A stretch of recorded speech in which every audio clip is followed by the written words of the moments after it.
Les vraies voix Sud Radio, 18h-20h, Cécile de Ménibus.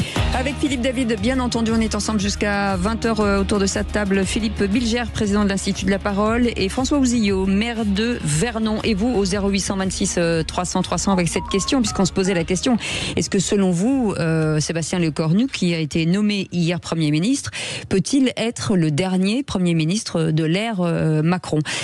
Christophe est avec nous de Paris. Bonsoir Christophe. Bonsoir Cécile, bonsoir les deux Philippe et bonsoir François Ouzillot. Bienvenue sur Sud Radio Christophe. Que pensez-vous d'abord de cette nomination et d'autre part, est-ce que vous pensez que ça peut durer ? Je pense que cette nomination était logique puisque de toute façon elle aurait déjà dû avoir lieu puisque notre précédent Premier ministre avait en quelque sorte cassé le bras à notre président pour prendre la place. Bon, ça, c'est ce qui se dit, effectivement. C'est en effet ce qui s'est passé, c'est ce qu'on pense. Après, c'est infidèle. Je pense que c'est une nomination logique, étant donné que la France pense quand même largement plus à droite que certains qui manifestent aujourd'hui voudraient nous le faire croire, et que Monsieur Lecornu, qui tout en étant infidèle, est quand même quelqu'un qui est originaire de droite. Et avec déjà 2 ministres, enfin même 3 ministres qui étaient dans le précédent gouvernement de droite, je pense, voire même 4 si on inclut notre ministre de la Culture, voilà, il y a une logique à respecter et je pense que notre président actuel, tant qu'il le restera, et peut-être jusqu'en 2027 s'il décide de ne pas démissionner, eh ben, il continuera avec ce Premier ministre et une équipe à peu près identique, en tout cas je pense et j'espère, en tout cas pour l'intérieur et pour le ministère de la Justice. François Ouzillot, est-ce que c'est peut-être le Premier ministre le plus consensuel, c'est-à-dire créer des consensus, des compromis, être un peu voilà, au milieu de l'arène plutôt que ce qu'a fait Bayrou ou certains, ou ce que voulait faire Xavier Bertrand, d'écarter le RN par exemple? Est-ce que ce sera plus simple avec une personnalité comme Sébastien Lecornu? Je pense qu'au final, contrairement à ce qu'on a pu dire de ses prédécesseurs, en l'espèce François Bayrou et Michel Barnier, le vrai négociateur est celui qui est le plus en capacité de parler avec tout le monde. Il l'a démontré lors de sa loi de programmation militaire, c'est Sébastien Lecornu. Et d'ailleurs, j'ai revu des tweets ou des dépêches de presse de formation politique de tout l'échiquier de l'Assemblée nationale, et pendant sa loi de programmation militaire, tout le monde a salué sa capacité de pédagogie, d'écoute, de dialogue, et c'est aussi pour ça qu'elle a été très bien votée à l'époque, cette loi. Et il l'a fait dans tous ses postes ministériels depuis 2017. Notre-Dame-des-Landes, c'était un dossier qui était enlisé depuis des dizaines d'années. Ouais. Je rappelle qu'à l'époque... En Zadé. Je rappelle qu'à l'époque, une ancienne gloire de la télé devenue ministre, Nicolas Hulot, était censé s'en occuper. Il a bien laissé le bébé à Sébastien Lecornu, qui a sorti le sujet et qui a réglé cette affaire sur la demande d'Édouard Philippe, Premier ministre de l'époque. Est-ce qu'ils ont bien fait d'ailleurs ? Ça, c'est un autre débat. C'est un autre débat, mais ça faisait partie des nombreux dossiers enlisés depuis très longtemps. Idem quand il a été aux collectivités territoriales pour le grand débat. Et j'en ai d'autres. Donc je pense que oui, il a cette capacité d'écoute. Et je rebondis sur ce que disait Philippe tout à l'heure. Et moi, je suis désolé, mais je le défends forcément. Je suis pas très objectif, mais Sébastien Lecornu, il vient pas de la Startup Nation. Hein. Non. On vient de la droite. On vient de l'UMP, d'ailleurs. Heureusement, on retravaille tous ensemble aujourd'hui. Mais à l'époque, ils ont tous été vus comme des traîtres quand ils sont allés bosser avec Sébastien pour le pays. Édouard Philippe, Darmanin, Lecornu. Lecornu, c'était sur le 2e gouvernement de Philippe. Mais ils étaient vus comme des traîtres. Et une partie de la droite leur a pas adressé la parole pendant des années. Donc, c'est pas vrai de dire que ça manque d'humilité. Je pense que ceux qui ont... Non, mais je le fais exprès. Je ne l'ai pas visé. Je sais bien. Mais je pense que ceux qui ont été les plus humble. Encore une fois, je suis peut-être pas objectif. Ces 10 dernières années, dans les différents gouvernements qui ont été nommés, c'est sans doute souvent ceux qui venaient de la droite. Non, l'idée était surtout pour moi, en ce qui concerne Macron, Gabriel Attal et surtout Bruno Le Maire, qui avait dit que sa grande intelligence avait été un handicap pour sa carrière politique. Oui, je relèverai pas ça. Mais même dans les critiques, François, la droite a été plus indulgente avec Sébastien Lecornu qu'avec les autres. Mais ce qui me frappe, et bien sûr, vous le connaissez infiniment mieux que nous, je crois tout de même qu'on aurait tort d'oublier la volonté du président, alors qu'il est très proche de la fin du quinquennat, de se retrouver dans un terrain, encore une fois, plus confortable. Je pense que, quelles que soient les difficultés de la politique, et elles sont nombreuses, il n'y aura pas dans ce duo quelque chose qui grippera en permanence la mécanique et que le président se sentira mieux. Oui, mais alors, je rajouterais quand même une chose. Et à contrario, le président n'a pas forcément non plus envie qu'on détricote certaines de ces réformes, qu'on marché, qu'on produit des effets. On peut le critiquer dans plein de domaines, mais sur l'économie, quoi qu'on en dise, les bilans étaient là jusqu'en 2022-2023, jusqu'à la dissolution globalement. Et ça, unanimement, n'importe quelle personne raisonnable peut dire que sur l'économie, les premières lois qui ont été votées juste après 2017 ont quand même... Le chômage a été historiquement bas. Permettez-moi de sortir du cercle de la raison. Excusez-moi, je reviens sur ce qu'a dit Sébastien Lecornu. Il a dit un mot qui est quand même assez fort, c'est il parle de rupture. Alors la rupture, elle est où? Est-ce qu'elle est dans le gouvernement qu'il va annoncer? Est-ce que ça veut dire qu'il y aura des gens étonnants, en tout cas qui vont participer? Est-ce que c'est la conduite? Est-ce que c'est quoi? Est-ce que c'est un peu de tout en fait? Est-ce que c'est fort comme mot, la rupture? Oui, absolument. Mais j'ai trouvé ça bien parce que je pense que c'est ce que les Français attendent. Oui. Ils veulent un changement de méthode. Et moi, la méthode. Mais si c'est la rupture pour remettre les mêmes membres du gouvernement ou attendons de voir. Sûr, pour le coup, je suis pas suffisamment dans les petits papiers. Non, je vous pose pas la question. Vous avez raison, Cécile. Le terme de rupture est très fort. Il ne faut pas qu'il soit déceptif. Et dans si on avait une vision optimiste de la fin de ce quinquennat, eh bien, on pourrait concevoir qu'il y a une totale complicité intellectuelle et politique entre le président et Sébastien Lecornu, et que le président retrouverait l'origine si rapidement perdue de la révolution à laquelle il aspirait en 2017. Je peux parler à sa place pour le coup là. Allez, 30 secondes. En 10 secondes, je pense que c'était aussi une référence à ce qui s'est passé sur les deux anciens premiers ministres, c'est-à-dire un Michel Barnier qui parfois était un peu rigide sur ses positions et un François Bayrou qui au final a fait tout à l'envers, c'est-à-dire qu'il a annoncé les mesures d'économie, ensuite il a quasiment programmé sa sortie et après il a été voir les formations politiques. Bon, dans cet ordre-là, ça peut pas fonctionner en fait. Et d'ailleurs, Sébastien Lecornu rencontrait les forces politiques dès l'après-midi là. Voilà, pendant que, en tout cas, Sébastien Lecornu travaille à Matignon. Sur place, Lionel Maillet est avec nous en direct de Marseille. Bonsoir Lionel. Bonsoir. Bonsoir à tous. Lionel, vous êtes en direct, vous avez passé la journée, bien entendu, à Marseille pendant ces mobilisations. Est-ce qu'on peut avoir un petit retake, comme on dit, de cette journée de mobilisation ?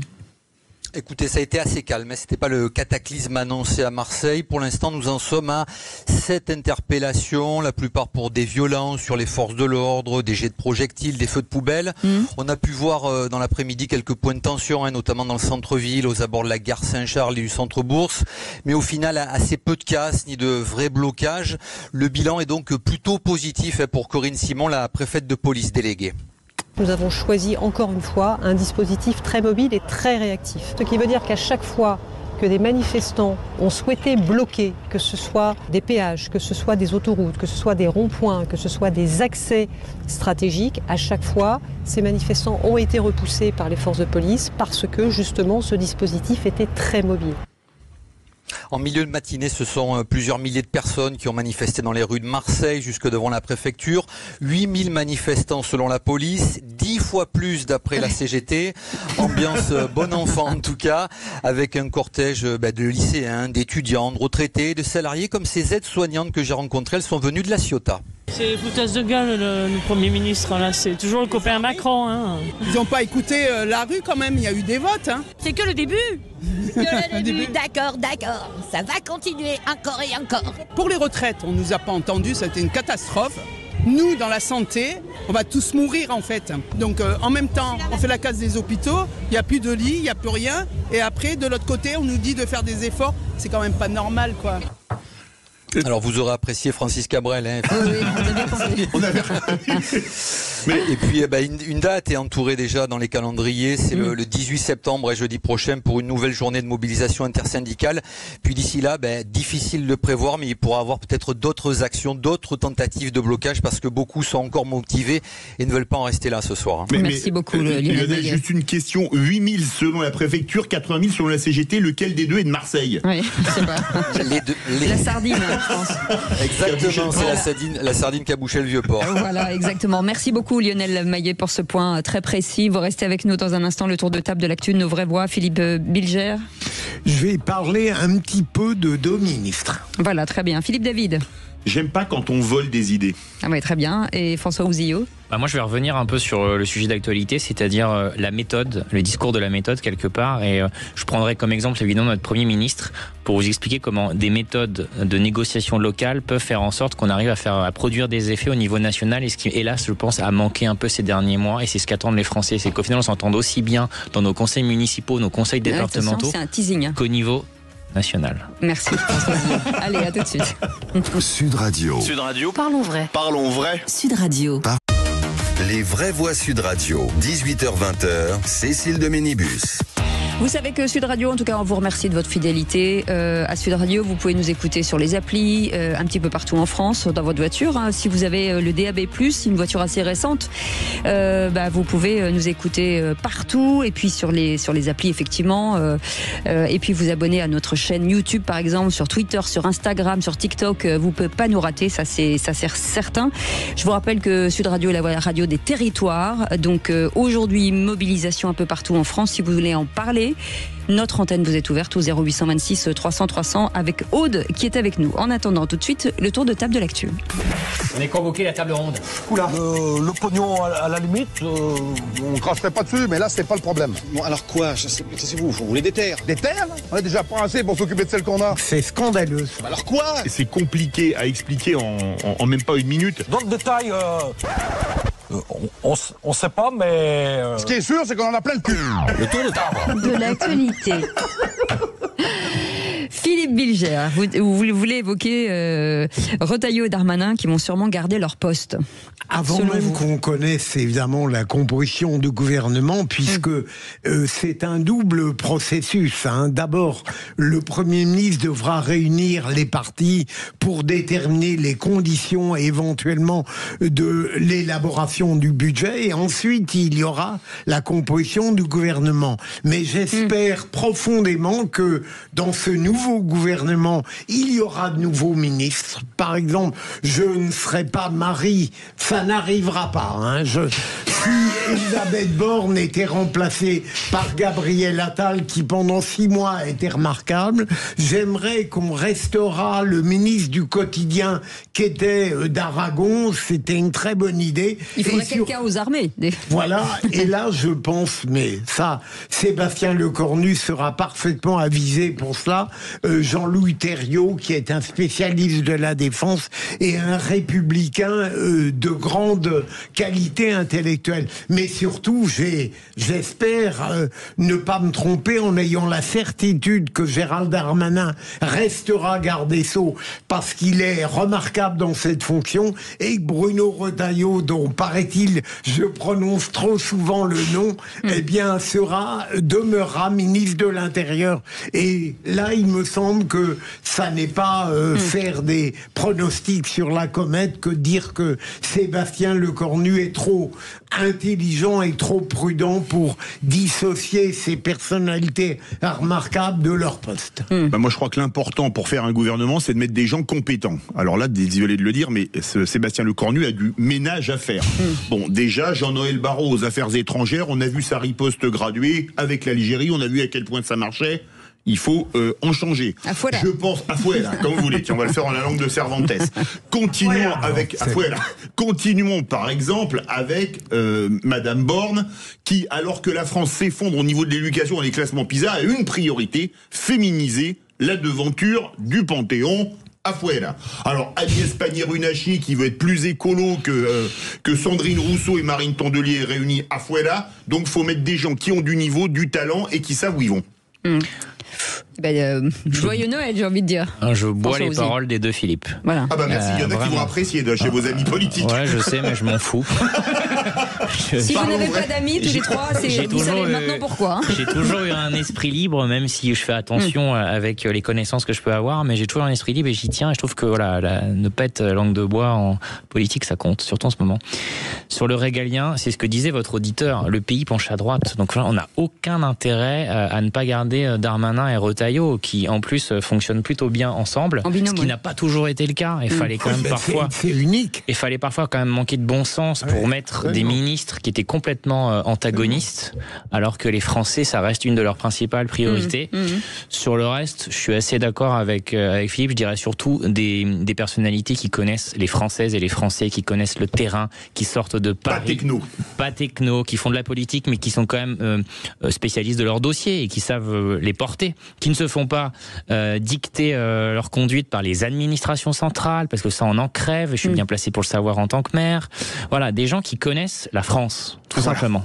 Et qui ont du caractère. Qui ont du caractère, du charisme, et qui savent gérer, qui savent leader leur administration. C'est important. Et vous n'avez pas donné mon nom une seule fois. Hein. C'est-à-dire que... Bon, mais on peut vraiment pas compter sur moi. On ne divulgue pas les secrets d'État à l'antenne, quand même. Il faudrait inventer un poste pour vous. C'est ça, ouais. Moi, je vais faire un tour de table très rapide. Je suis révolté parce que le mouvement Nicolas Quipet a été volé. Il n'y a pas d'autre mot. Aujourd'hui, ça devait être une manifestation des Français qui en ont marre de travailler, de payer des impôts, de plus pouvoir partir tout le temps en vacances comme ils le pouvaient à l'époque. Et ça a été squeezé par des gens qui défilent avec la rupture avec le capitalisme. Tous les flics sont des salauds, hein, ACAB, All Cops Are Bastards. C'est la misère. Alors j'ai adoré parce que le lycée Victor Hugo, quartier de Bobo, s'il y en a, hein, c'est Paris 3e, avec un panneau, une banderole dessus marquée « Qui sème la misère récolte la colère ». Alors, inutile de dire qu'au prix du mètre carré... En matière de misère, là... là, la misère du côté du lycée Victor Hugo, ils peuvent tous aller dans l'émission de télé qui s'appelle Rendez-vous en terre inconnue. Et donc, moi, je suis révolté parce que ça a été volé. Et alors, une scène qui m'a marqué, une vidéo, un sexagénaire à peu près qui se promène à Montpellier, qui manifeste avec un drapeau français et qui se le fait arracher par quelqu'un parce qu'ils ne sont entourés que de drapeaux palestiniens. Donc, je suis révolté parce que ce mouvement a été volé. Vous avez raison, même s'il a été volé, parce que face à ce mouvement, il y a LFI et le terrifiant Mélenchon, dont le talent est équivalent à la malfaisance. Et donc, il a très bien joué et ils ont récupéré, comme Philippe l'a très bien dit, un mouvement qui avait des origines très pures, si j'ose dire. François Ozio. Oui, mais c'était le pari de Mélenchon. De récupérer complètement ce mouvement avec tous ses amis insoumis. Ils y sont allés comme des barbares d'ailleurs dans leur manière de faire. À un moment donné, on a cru qu'il y avait un peu d'extrême droite. Il y en aura sans doute un peu à la fin, mais je pense que de manière générale, c'est quand même les drapeaux palestiniens et l'extrême droite, c'est pas trop... J'allais dire, ça a été complètement récupéré par l'extrême gauche. Et d'ailleurs... Contrairement à ce que pensent beaucoup de Françaises et de Français, dans les Black Blocs et compagnie, on retrouve souvent des enfants de bourgeois. Oui, bien sûr. Et des quartiers effectivement très favorisés de nos métropoles. Vous savez ce que disait Coluche, y compris de la rue Saint-Guillaume. Vous savez ce que disait Coluche, qui était très drôle. Il dit, vous savez pourquoi toutes les manifs ont lieu entre la République et la Nation? Ils vont pas les faire entre l'Étoile et la Meute, c'est là qu'ils habitent. Non, mais il y a clairement du vrai là-dedans. Mais les révolutionnaires, François, venaient de milieux. Bien sûr. François, puisque vous avez la parole, la méthode des élus locaux transposée à l'actualité nationale. Je ne doute pas un seul instant que ce sera la méthode du nouveau Premier ministre. D'accord. Évidemment, vous me voyez venir. Non, mais je pense que tous ces élus locaux qui ont eu des responsabilités ou qui en ont encore et qui ont été élus dans des villes, dans des départements et dans des régions ont appris dès le début à faire des compromis et des consensus. Puisque quand on fait des listes, quand on fait des majorités au niveau local, par définition, on a un axe très large. Alors évidemment, on fait toujours attention aux extrêmes, mais moi, par exemple, à Vernon, je gère ma majorité du centre-gauche à une droite traditionnelle. Dans le département de l'Eure, c'est pareil. Dans la région Normandie, c'est pareil. Et en fait, j'ai l'impression que ce que les Français nous ont adressé comme message lors de la dissolution et manifestement ces derniers mois, et de nouveau dans les sondages pour l'espoir qu'ils peuvent avoir dans le Premier ministre actuel, ou si jamais il y avait une nouvelle dissolution, c'est d'inviter tout le monde à travailler ensemble. Et le Premier ministre, l'ancien Édouard Philippe, le disait hier sur TF1, les Français veulent que les politiques se parlent, veulent que les formations partisanes trouvent des compromis. Et je pense que, alors là évidemment, je prêche pour ma paroisse, mais Sébastien Lecornu a le profil pour cela, puisqu'il a su élargir ses majorités dans les mandats locaux qu'il a eus. Et pour le coup, les élus locaux, et d'ailleurs la plupart des maires de France, des présidents de conseils régionaux, des présidents de conseils départementaux disent qu'il faut de la décentralisation, disent disent qu'il faut faire confiance aux assemblées locales et veulent que ces méthodes de gestion locale arrivent au niveau national et qu'on arrête d'avoir un Parlement qui est dans des postures et qui joue déjà la prochaine présidentielle. Et donc le message qui a été envoyé, c'est ça.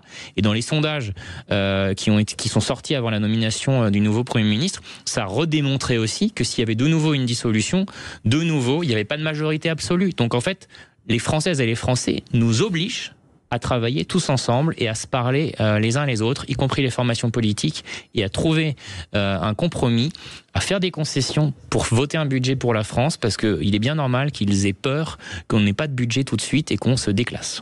Vous avez raison, François. Le paradoxe, c'est que les mêmes vous disent attention, les compromis, c'est la compromission, c'est terrible. Ce sont les mêmes qui sont incapables d'avoir du caractère à chaque fois qu'ils font. Mais j'observe quand même l'évolution des principales formations politiques depuis juin 2024. Je les trouve beaucoup moins obstus qu'elles ne l'étaient il y a 1 an et demi ou 6 mois. Le consensus, pourquoi pas? Le consensus mou, jamais de la vie. Vous voyez que j'ai été bref. Bref et efficace. Allez, vous restez avec nous. Et on part direct sur cette journée de mobilisation avec un syndicat de l'éducation nationale. Dans un instant, Ania Hamidi sera avec nous, un secrétaire général de l'UNEF. À tout de suite. Sud Radio, c'est vous qui donnez le ton. Je vous remercie d'abord de permettre à des tas de gens de s'exprimer et de leur laisser surtout le temps de développer leur discours. Sud Radio, parlons vrai. Les vraies voix Sud Radio, 18h-20h, Cécile de Ménibus. Avec Philippe David, bien entendu. François Ouzillot est avec nous, aujourd'hui maire de Vernon, et puis Philippe Bilger. Et on part directement au 0826 300 300 avec Ania Hamidi qui est avec nous, secrétaire générale de l'UNEF, Union nationale des étudiants de France. Bonsoir. Merci d'avoir accepté notre invitation. Alors, on vous a vu sur le pavé aujourd'hui. Qu'est-ce qui pousse, en tout cas, les étudiants de France à se mobiliser en ce 10 septembre ? Oui, alors tout d'abord, bonjour. Bonjour. Nous, pourquoi on considère que les étudiants ils doivent se mobiliser? Parce qu'en fait, on a des choix budgétaires qui méprisent encore les étudiants et les universités. Et les étudiants, à l'heure d'aujourd'hui, ils sont en colère de subir une sélection de plus en plus forte à l'université dans la poursuite d'études, en colère d'avoir une précarité qui est de plus en plus forte. On a quand même 43% des étudiants qui sautent aujourd'hui un repas par jour par faute de moyens, et on est surtout en colère d'être encore les sacrifiés d'une génération entière pour pouvoir faire des économies sur notre dos. Merci beaucoup en tout cas pour cette intervention. Tout de suite on part à Paris avec Clément Barguin qui est avec nous. Bonsoir Clément. Bonsoir Cécile, bonsoir à tous. C'est pareil, petit retake de ce qui s'est passé à Paris. Alors les chiffres seraient tombés, 175 000 manifestants selon Bruno Retailleau sur toute la France, et selon la CGT 250 000 personnes. Est-ce qu'à Paris effectivement les mobilisations étaient importantes ? Je peux vous dire en tout cas de ce que j'ai vu, c'était assez important. J'étais en début d'après-midi place du Châtelet, rassemblement qui s'est fait à l'appel de quelques syndicats dont la CGT, dans une ambiance, faut le dire, assez calme et bon enfant en début d'après-midi. Ce qui m'a marqué, c'est la diversité des profils qui étaient sur place, beaucoup de jeunes, beaucoup d'étudiants, des retraités, des agents de la fonction publique, des personnels soignants, des profs. Et puis en milieu d'après-midi, la foule a continué d'affluer. La place du Châtelet, elle est assez petite, et c'est là que ça a fait un peu goulot d'étranglement et que plusieurs groupes sont partis en manifestation spontanée dans les rues de Paris, notamment dans le quartier des Halles où la situation s'est tendue avec plusieurs échauffourées avec les forces de l'ordre. Et cette devanture notamment de magasins qui s'est enflammée, et ces images qu'on a pu voir qui étaient assez marquantes de cet après-midi. La situation, elle est ensuite redevenue plutôt calme. Les cortèges ont convergé vers la place de la République où se tient actuellement un rassemblement. Il y a aussi un autre appel à se réunir place des Fêtes ce soir dans le 19e arrondissement pour un bal populaire. Là aussi, ce sont des appels qui ont été lancés sur les réseaux sociaux. Mais ce qui est assez difficile en étant été sur le terrain, c'est de dire quelle va être la suite de ce mouvement du 10 septembre. C'est difficile à dire parce qu'il y a énormément de profils différents. Beaucoup de participants que j'ai rencontrés se disent en tout cas prêts à poursuivre les mobilisations avec des actions ciblées, des assemblées citoyennes qui devraient continuer à se tenir dans les prochains jours. Alors est-ce que ça va prendre de l'ampleur? Est-ce qu'il va y avoir une convergence des luttes? Pour reprendre l'expression, c'est difficile à dire pour l'instant, encore une fois en étant allé sur le terrain. La prochaine étape en tout cas, c'est bien évidemment jeudi prochain, le 18 septembre, là où plusieurs syndicats appellent à la mobilisation et à la grève partout en France. Merci beaucoup Clément Barguin, correspondant Sud Radio à Paris. Ania, à midi, vous êtes toujours avec nous, secrétaire générale de l'UNEF. Alors forcément, nouveau Premier ministre, Sébastien Lecornu, qu'est-ce que vous lui demandez ? Alors nous, on demande un changement total de cap politique à destination des étudiants et des universités. Nous, on veut effectivement qu'on ait un Premier ministre qui s'intéresse à la situation des étudiants, qui reconnaît d'une part que la précarité étudiante existe et qu'aujourd'hui on a de plus en plus de difficultés de pouvoir étudier à l'université, et on demande un investissement massif mis dans les universités. Philippe Madame la secrétaire générale, pardonnez ma question un peu naïve. Est-ce que, au fond, il n'aurait pas été plus sain sur le plan démocratique d'attendre les propositions du Premier ministre et de voir si éventuellement elles pouvaient correspondre à vos attentes ? Alors, de toute façon, la date du 10 septembre, elle était déjà appelée avant la nomination du Premier ministre. Et nous, en tant que syndicat étudiant, nos revendications, elles sont claires. Un investissement massif dans les universités, mais surtout un changement de cap total de politique en termes étudiantes.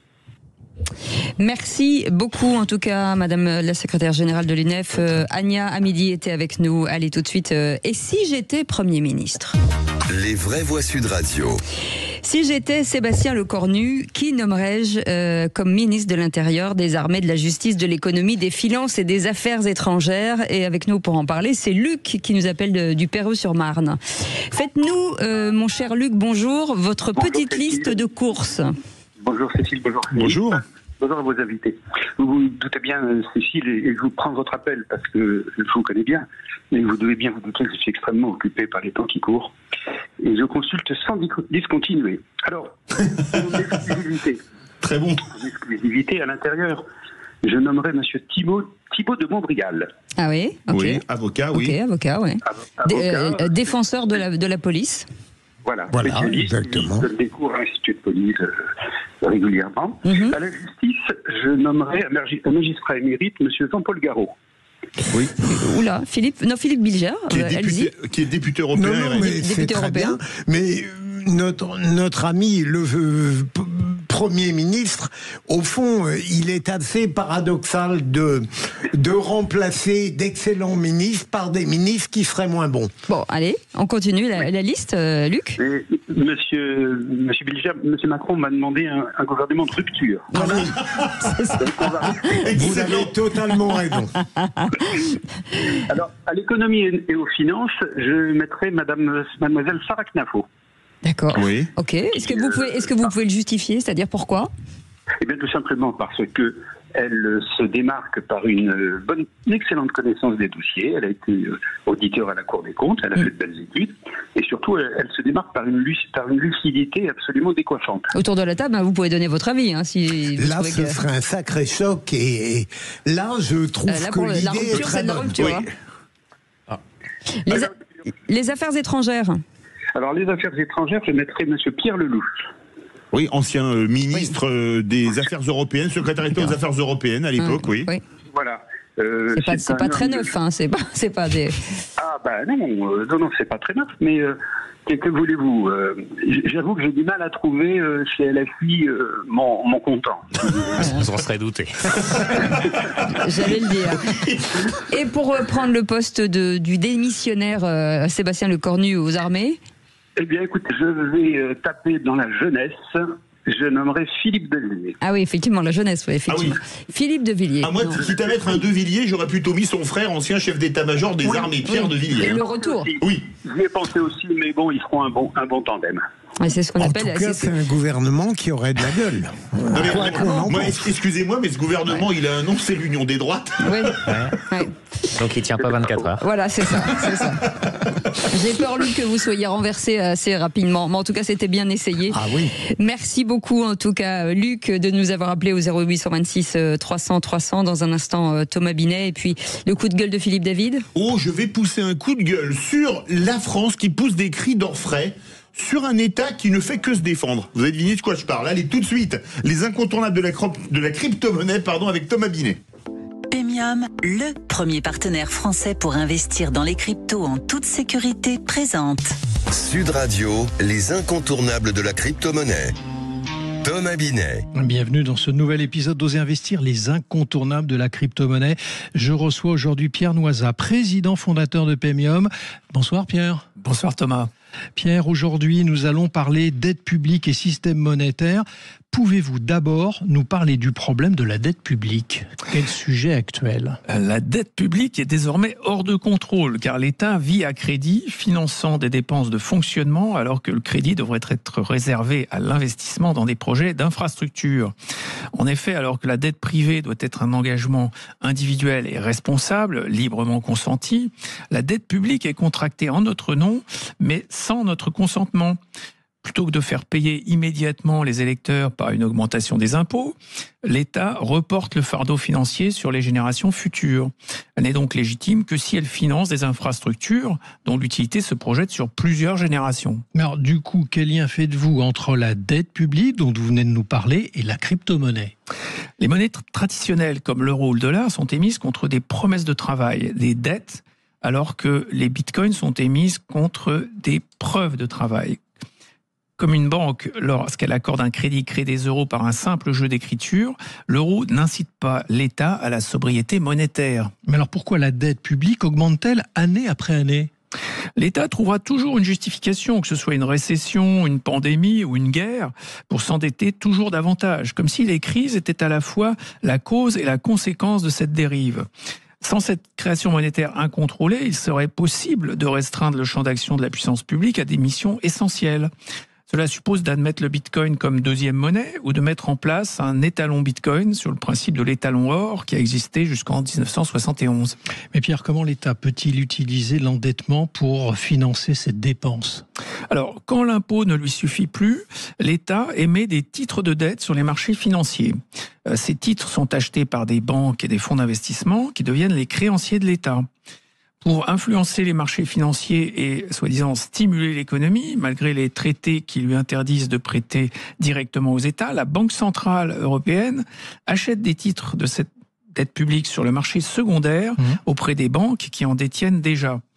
Ce contournement de la règle par la BCE s'inscrit dans une logique de propagande pour convaincre les créanciers de continuer à prêter à l'État, alors même que la dette publique est impossible à rembourser. La BCE, pour Banque Centrale Européenne, vous l'avez bien saisi. Mais alors, cela en a quelles conséquences aujourd'hui ?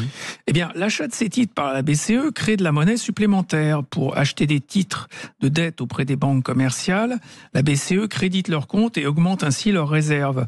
Ces liquidités supplémentaires permettent aux banques d'accorder de nouveaux crédits, créant à leur tour de la monnaie. Elles n'ont qu'à inscrire à leur bilan simultanément une dette et un dépôt. Cet argent disponible immédiatement augmente la quantité de monnaie en circulation. Cette création monétaire provoque une inflation des prix et finance des projets de moins en moins utiles, menant à des crises économiques. Mais alors, Pierre, quel est selon vous quand même le principal problème posé par la dette publique ? Alors, outre la hausse des prix et l'instabilité économique, la dette publique a pour effet d'évincer l'investissement productif en absorbant une part significative de l'épargne disponible sur les marchés. Les capitaux qui auraient pu être utilisés efficacement par le secteur privé sont utilisés par l'État. Bon, la question qui vaille maintenant, c'est de se demander comment s'en sortir.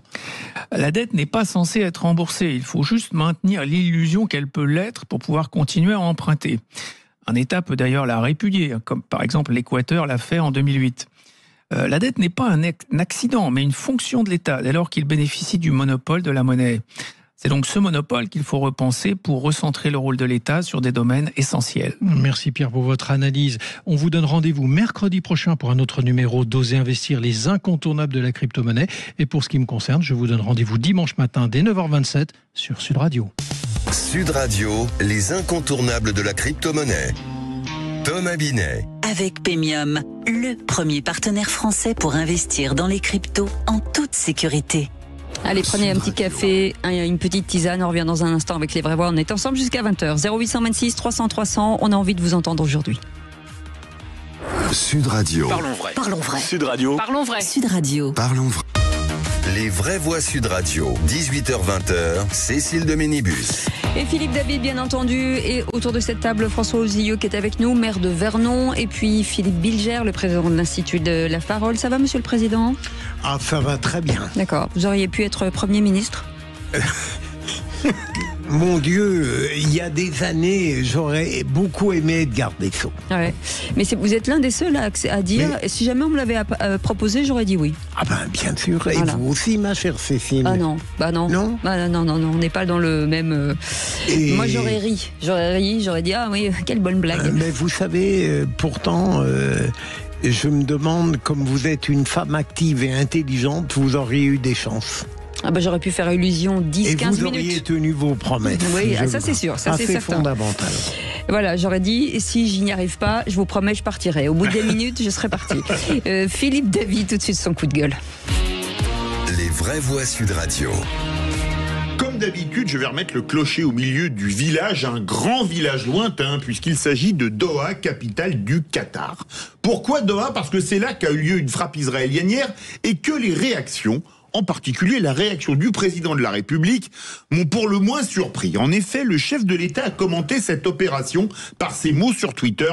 Je cite, « Les frappes israéliennes de ce jour au Qatar sont inacceptables quel qu'en soit le motif.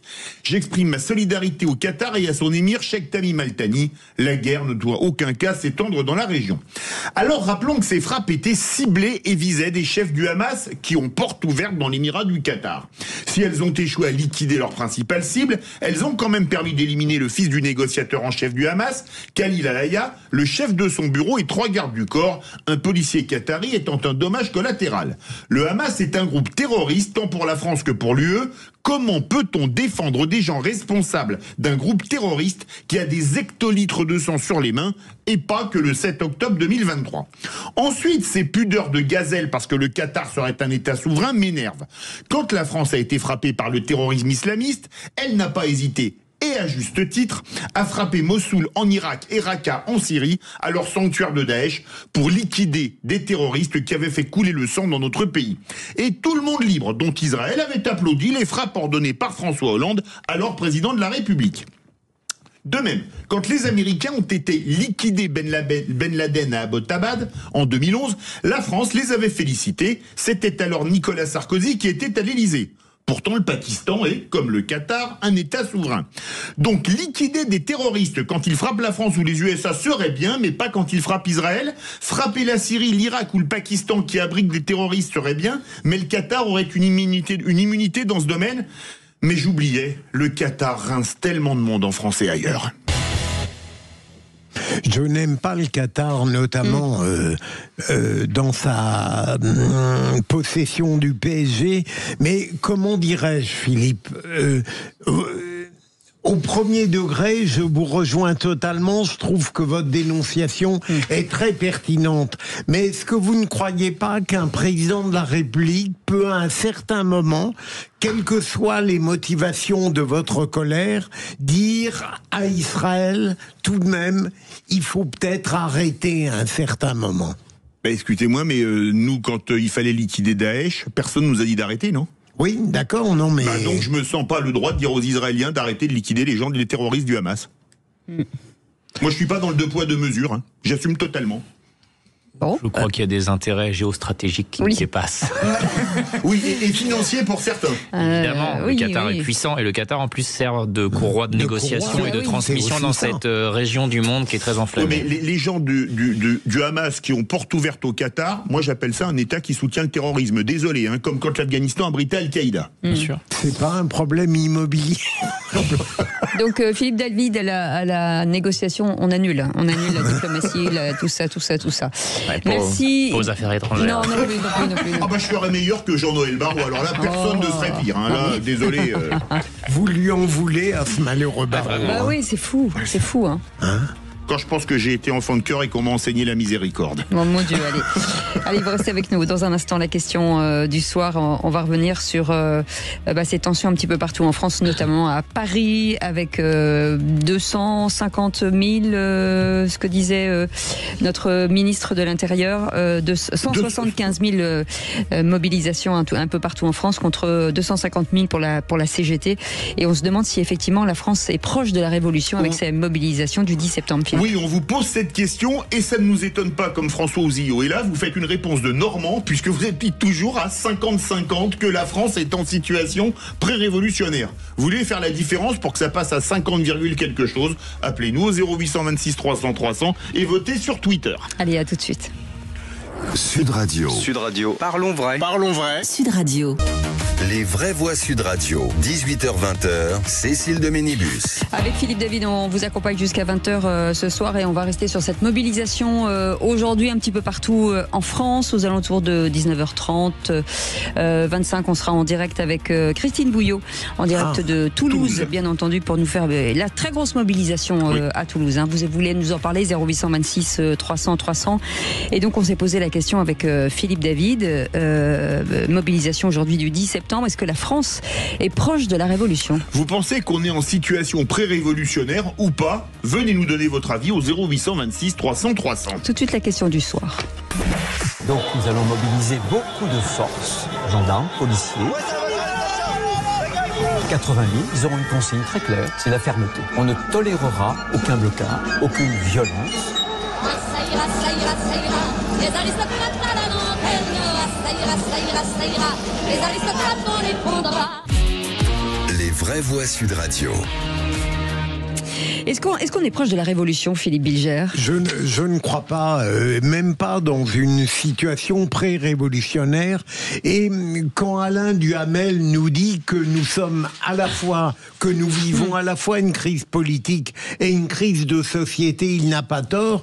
Mais cela ne signifie pas que nous sommes dans une situation pré-révolutionnaire. À mon avis, et pardon pour les poncifs que j'ai développés, bien sûr, la situation politique, on l'a dit, est quasiment unique dans l'histoire depuis la Ve République. Mais ce qui me permet de dire, en dépit de certaines oppositions très violentes de LFI et de Mélenchon et de soutien qui sont prêts à saper la démocratie, qu'on n'est pas dans une situation pré-révolutionnaire, c'est que même on constate bien qu'il y a des portes de sortie, il y a des issues de secours, il y a des moyens d'y remédier, et ça c'est fondamental, ça interdit une explosion radicale. Et pourtant, François Bayrou, Philippe David a été très alarmiste sur le budget, parce que ça, c'est l'épine dans le pied, là, aujourd'hui. Alors oui, c'est l'épine dans le pied, mais c'est pas la seule. Mais moi, je veux bien croire, il y a un très bon édito dans l'Express aujourd'hui qui dit que nous sommes probablement au bord d'une révolution. Moi, j'en ai très peur, parce que le drame de la France, c'est que dans son histoire, elle ne s'est réformée que dans la douleur et dans la violence. Ça, c'est une réalité historique qui est incontestable. Je vais pas faire le déroulé depuis 1789, mais ça a toujours été comme ça. Sinon, ça va être long. Mais ça a toujours été comme ça. D'autant que certains qui ont compris qu'ils ne gagneraient jamais par les urnes, pensent qu'ils pourront y arriver par la rue. Vous voyez vers qui mon regard se tourne. Donc, je trouve ça extrêmement inquiétant, oui. François Ouzillot. Je viens d'un milieu qui est la communication. J'ai travaillé un peu dans la communication et on utilisait toujours une phrase qui, à mon avis, s'applique toujours à ce qu'on connaît actuellement et nous termine dans l'actualité. La minorité est toujours agissante et la majorité toujours silencieuse. Et je crois pas qu'on soit dans un moment pré-révolutionnaire. Il y a toujours eu des épisodes plus ou moins violents. Je repense à la loi El Khomri où ça avait sacrément été violent, notamment dans les rues de certaines métropoles et de la capitale. Il y a eu les Gilets jaunes.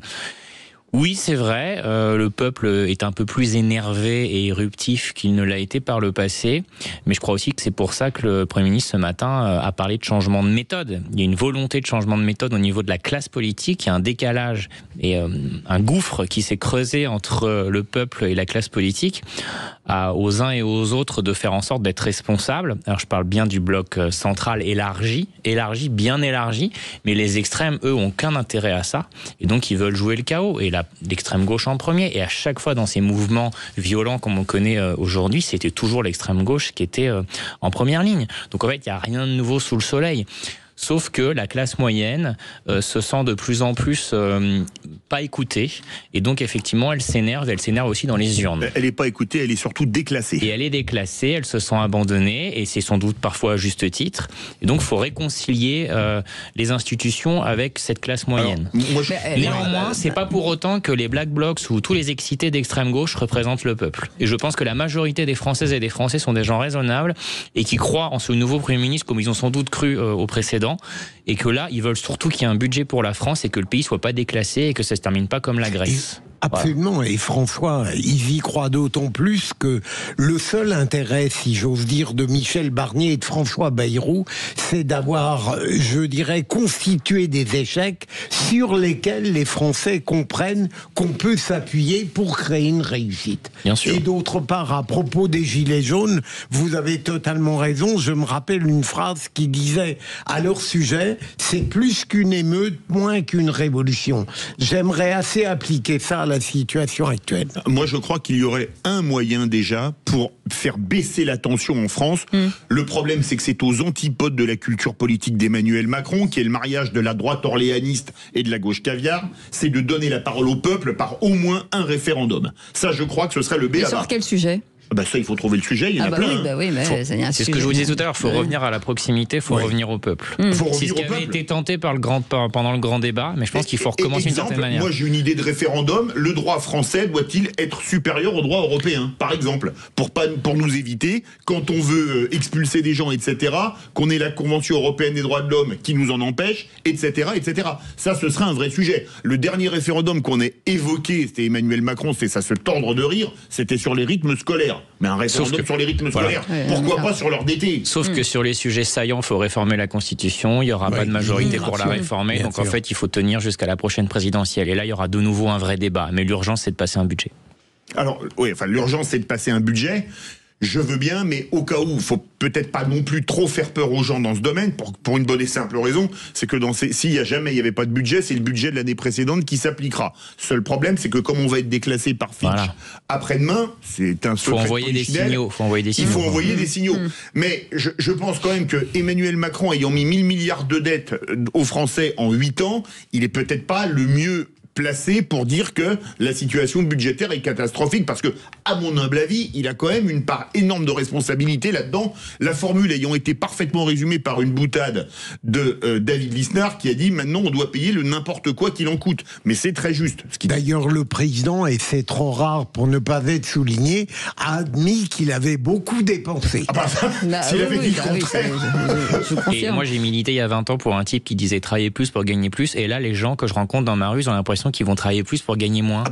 Et c'est globalement le sujet des 2 jours fériés. Et ça, c'est resté en travers de la gorge. C'est pour ça que je vous parle de méthode. Excusez-moi, qui a eu l'idée stupide des 2 jours fériés non payés ? Sans consultation, en plein milieu de l'été. Non mais, qui a eu cette idée Je vous pose ça là, vous faites ce que vous voulez avec. Voilà, parce que je me dis, on est mercredi soir, pour l'inviter à un dîner, je pense que là, vraiment, il y a du potentiel pour être le vainqueur. Après, c'est une question, François Ouzillot, c'est une question de méthode, forcément. C'est-à-dire quand on est un peu diplomate, on peut faire passer des choses différemment.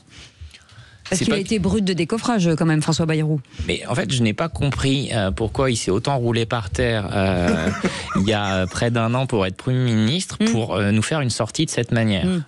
Je pense qu'il a surtout ménagé sa sortie et qu'il a voulu la programmer lui-même ou l'autoprogrammer.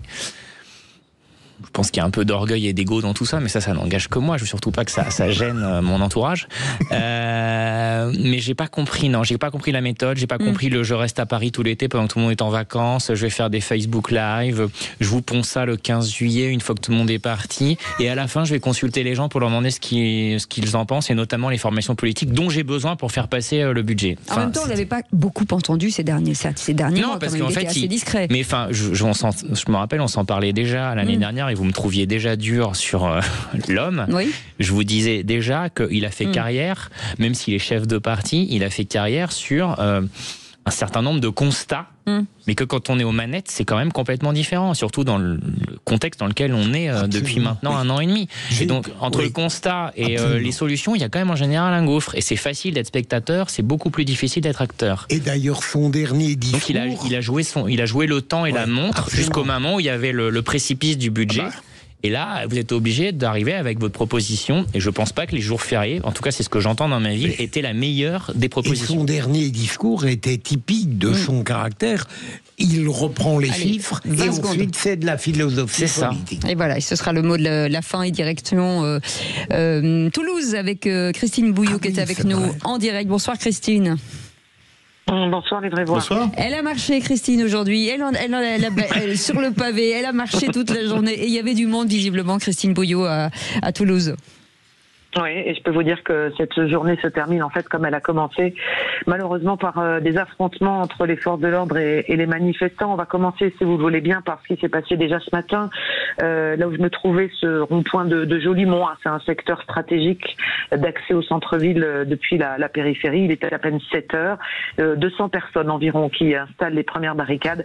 Laïna, elle est là et vous allez l'écouter pour dire son mécontentement. Je viens là parce que depuis trop longtemps déjà, le gouvernement ne nous respecte pas. Il et surtout à oublier d'où on vient, on nous emmène nulle part. Sébastien Lecornu, nouveau Premier ministre, ça change quelque chose? Bon, pas du tout. Pas du tout, c'est pire. Je pensais pas qu'on pourrait faire pire que Bayrou et en fait, si. Voilà, alors surpris aussi, c'est les automobilistes par ces premiers blocages tôt ce matin. Et certains comprennent mais perdent un peu patience. Écoutez-les. Oui, je comprends l'histoire de bloquer, mais bon... Ici, ils bloquent. Ouais. Ça vous embête plus qu'autre chose? Mais ça m'embête parce que moi je serais bien aller bosser, mon employeur a besoin de moi, mais bon, c'est comme ça. Après, je comprends très bien le mouvement, en fait, et voilà. La prochaine fois, j'irai pas bosser. Du mouvement. Parce qu'on en est incapable. D'accord. Est-ce qu'on peut faire demi-tour au moins? Là, vous pouvez faire demi-tour ici, organiser un demi-tour. Ouais, d'accord, ça marche. Allez. Oui. Effectivement, oui. Voilà, effectivement. Alors c'est alors qu'arrivent les CRS très rapidement, ils ne perdent pas de temps, ils chargent à coups de gaz lacrymogène pour débloquer les axes. Le groupe de manifestants, lui, se disperse tout aussi rapidement, ne cherchant visiblement pas l'affrontement. Et alors va commencer toute la matinée une sorte de jeu du chat et de la souris dans les rues de Toulouse. Alors les manifestants, plutôt des jeunes très mobiles, qui utilisent tout ce qu'ils trouvent dans les rues, les poubelles, les grilles de chantier, les barrières, pour bloquer, ils mettent le feu de temps en temps quand ils le peuvent. Et tout aussi rapidement, les policiers se déploient là aussi par petits groupes pour débloquer, chasser ces manifestants à coups de gaz lacrymogène. Quand ça va durer, je vous le disais, une bonne partie de la matinée, donnant lieu parfois à des coups de colère d'automobilistes, ce qui parfois générait des tensions, Cécile et Philippe. Ouais, et puis tout le monde attendait de savoir ce qu'allait devenir justement la manifestation prévue cet après-midi. Oui, absolument. C'est 14h30. C'était le lieu de rendez-vous donné sur les réseaux sociaux. C'était à Jean Jaurès. Beaucoup de monde pour une manifestation qui avait été autorisée par le préfet. Seul l'hypercentre était interdit d'accès, d'où une imposante présence policière. Le cortège est tout aussi fourni. Alors, les chiffres, 13 000 manifestants ce soir selon la préfecture, 30 000 selon les syndicats. La vérité est sans aucun doute à chercher entre les deux. Mais de mémoire de Toulousains, de vieux Toulousains comme Maurice que j'ai rencontré, 70 ans, il est lui-même étonné de voir autant de monde dans la rue. Ah oui, il y a beaucoup de monde. Ça fait très longtemps qu'il n'y avait pas eu une manif comme ça. Ça m'inspire qu'il y a une prise de conscience, qu'il y a une volonté de lutter un peu contre la résignation, je veux dire, et de se bouger un peu, je veux dire. Après, c'est vrai qu'il y a des solutions à trouver. J'ai participé un peu à des assemblées générales de ce mouvement-là, et il y a des catalogues très précis de revendications, de propositions, etc. Je veux dire, quand le président Macron avait banané le mouvement des Gilets jaunes avec les grands débats, des cahiers de doléances déposés dans les mairies, etc., rien, ils n'ont même pas été élus, ils n'ont même pas été ouverts, même pas été élus. Pourtant, il y avait des trésors de propositions. Christine, quels étaient les profils dans la manifestation? Il nous reste à peine une minute, Christine.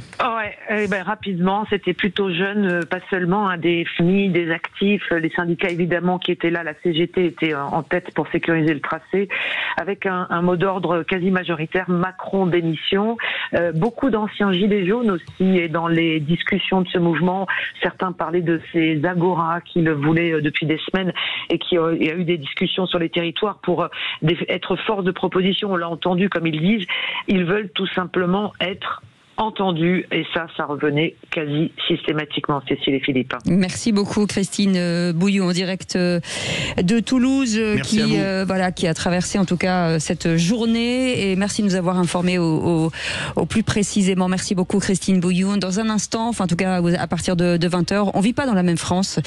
Magali Berda est avec nous. Ça va Magali? Ça va Cécile, bonsoir, ça va? Oui, au programme de cette émission ce soir. Alors ce soir on va parler justement de tous ces rebondissements en France, toutes ces manifestations avec Hakim, un influenceur d'un compte très célèbre qui s'appelle Mediacœur, et Danielle Simonet qui est députée du nouveau Front Populaire de Paris, cofondatrice de l'Après. Voilà, qui a été chahutée ce matin dans un bar avec la question du jour: est-ce que les manifs sont récupérés politiquement? On vous retrouve à partir de 20h. Merci beaucoup. Merci beaucoup Philippe Bilger, merci beaucoup François Ouzillot. On reste avec Philippe au 0826 300 300 si vous voulez bien entendu continuer de parler de cette manifestation. Nos invités dans un instant au 0826 300 300. Nos invités qui seront Axel Persson, secrétaire général de la CGT cheminot, Reda Belhadj, syndicaliste policier et porte-parole d'Unité Île-de-France, et Stéphane Siro, historien spécialiste de l'histoire des grèves et du syndicalisme. À tout de suite. Sud Radio, votre avis fait la différence. Oui, bonjour Sud Radio, merci de votre émission de donner la parole au territoire sur les campagnes. Sud Radio, parlons vrai.